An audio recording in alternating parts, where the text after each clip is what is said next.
అదరగొట్టే కారం రంగు రుచి ఆచి కారం పొడి. ఉద్యమాల పురిటిగడ్డ సిక్కోలులో మరో థర్మలోద్యమం పురుడు పోసుకుంటుంది. పచ్చటి పల్లెల్లో థర్మల్ పవర్ ప్లాంట్ ఏర్పాటు చేస్తామన్న కూటమి ప్రభుత్వ ప్రకటన గిరిజనులకు కంటి మీద కునుకు లేకుండా చేస్తుంది. ఇదివరకు థర్మల్ ప్రాజెక్టును తరిమికొట్టిన చరిత్ర ఈ జిల్లాకు ఉంది. అది తెలిసి కూడా కూన రవికుమార్ మళ్లీ థర్మల్ ప్లాంట్ ఏర్పాటు చేసి తీరుతాము అని ప్రకటించడానికి కారణం ఏంటి? థర్మల్ పవర్ ప్లాంట్ రావడం వల్ల సిక్కోలు జిల్లాకు నష్టమేంటి చూద్దాం. పచ్చటి పంట పొలాలు, ప్రకృతి సౌందర్యంతో కనువిందు చేస్తున్న ఈ ప్రాంతం త్వరలోనే బూడిదగా మారబోతోంది. ఈ పచ్చటి ప్రకృతి మధ్య థర్మల్ పవర్ ప్లాంట్ తీసుకొస్తామంటోంది కూటమి సర్కారు. సరుబుజ్జులి, బూర్జ మండలాల పరిధిలో 30,000 కోట్లతో 1,500 ఎకరాలకు పైగా స్థలంలో 3,200 మెగావాట్ల thermal critical super electrical power ప్లాంట్ను నిర్మించాలని చూస్తోంది. ఇది వస్తే స్థానిక యువతకు ఉపాధి దొరుకుతుందని చెబుతోంది. మరి కాలుష్యం సంగతేంటి? ఈ పవర్ ప్లాంట్ వల్ల మాకు ఉపయోగాలు అయితే లేవు.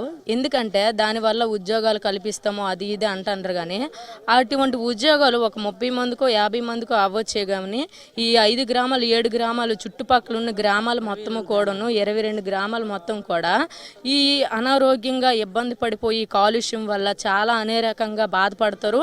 తర్వాత మా ప్రాణాలు కూడా కోల్పోతాం. అతను ఇచ్చే ఉద్యోగాలు మేము ఏం చేయగలము? మా ప్రాణాలే పోయినప్పుడు ఆ ఉద్యోగాలు మాకు దేనికోసం?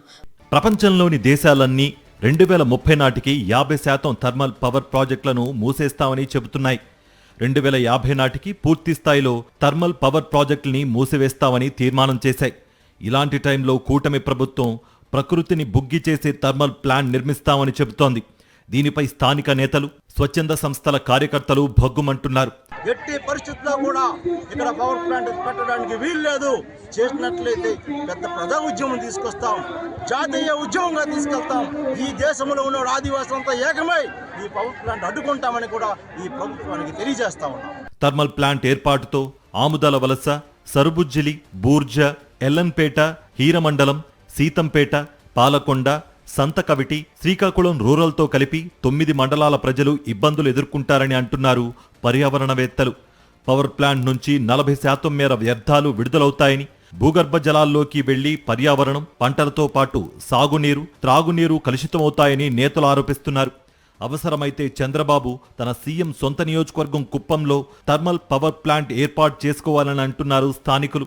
ప్రజలకు రక్షణగా ఉండాల్సిన ప్రభుత్వము ఈరోజు కార్పొరేట్ దారులకి, ప్రైవేట్ వ్యక్తులకి, పెట్టుబడిదారులకి రక్షణగా మరియు ప్రజల యొక్క హక్కుల్ని కాలరాయడానికి పోరాటాలు జరిగినాయి. అలాంటి పోరాటాల వారసత్వంగానే ఇక్కడ ప్రజలందరూ కదులుతున్నారు.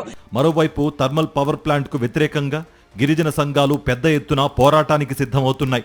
మానవాళి మనుగడకు ప్రమాదకరమైన ఈ ప్రాజెక్టును ఆదివాసీ ప్రాంతానికి తీసుకురావడం వెనుక ఆంతర్యం ఏమిటని ప్రశ్నిస్తున్నాయి. ప్రభుత్వం వెంటనే పవర్ ప్లాంట్ ఏర్పాటు ప్రతిపాదనను వెనక్కి తీసుకోవాలని డిమాండ్ చేస్తున్నాయి. ఉపాధిస్తాము, ఉద్యోగం ఇస్తామని చెప్తారు. భూమికి ఉద్యోగానికి లెక్కలేదు. భూమి అనేది ఎక్కడి నుంచే అనేక తరాల ముందు తరాలలో పోషించింది. భవిష్యత్తులో అనేక తరాలకి ఈ భూమి పోషిస్తుంది. నువ్వేమో ఉద్యోగం ఇస్తానని చెప్తున్నావు. దీనికి తనకి కొలమానమే లేదు. ఇవాళ భూమిని విడిచిపెట్టేది లేదు. ఈరోజు ఈ ప్రాంతం నుండి, ఈ కొండల నుండి, ఈ అడవి నుండి వాళ్ళు జీవనం సాగిస్తుంటే ఆ జీవనాన్ని పక్కన పెట్టేసి ఈరోజు ప్లాంట్ నిర్మిస్తాను అనడం అనేది అది అత్యంత దారుణమైన హేయమైన చర్య అని చెప్పేసి తెలియజేస్తున్నాను. గతంలో పచ్చని పల్లెల్లో చిచ్చురేపిన సోంపేట థర్మల్ పవర్ ప్లాంట్ కు వ్యతిరేకంగా చరిత్రలో నిలిచిపోయిన ఉద్యమం నడిచింది. ఈ పోరాటాన్ని అణగదొక్కేందుకు జరిగిన పోలీసుల కాల్పుల్లో 3 ప్రాణాలు కోల్పోయారు. చివరికి ప్రజా ఉద్యమానికి తలొగ్గిన ప్రభుత్వం పవర్ ప్లాంట్ ఏర్పాటు నిర్ణయాన్ని వెనక్కు తీసుకుంది. సొంత బొమ్మాళి మండలం కాకరాపల్లిలో తంపర భూముల్లో కూడా థర్మల్ పవర్ ప్రాజెక్టును నిర్మించాలని ప్రభుత్వం నిర్ణయం తీసుకుంటే సోంపేట ఉద్యమాన్నే స్ఫూర్తిగా తీసుకుని ఇక్కడి ప్రజలు వ్యతిరేకించారు. ఇక్కడ కూడా 3 ఆందోళనకారులు ప్రాణాలర్పించారు. ఇప్పటికే ఫార్మా కంపెనీలతో శ్రీకాకుళం జిల్లాలో ప్రజలు ఓవైపు ఇబ్బందులు పడుతున్నారు. ఉద్యోగాలిస్తామని భావిస్తే అరాకొరాగా ఉద్యోగాలిచ్చి ప్రజల ప్రాణాలతో చెలగాటం ఆడుతున్నాయి ఫార్మా కంపెనీలు. ఇప్పుడు ఈ థర్మల్ పవర్ ప్లాంట్ వస్తే జిల్లాకు మరోవైపు పర్యావరణం పూర్తిగా దెబ్బతింటుంది. గ్రామాలకు గ్రామాలు తుడిచిపెట్టుకుపోయే పరిస్థితి వస్తుంది.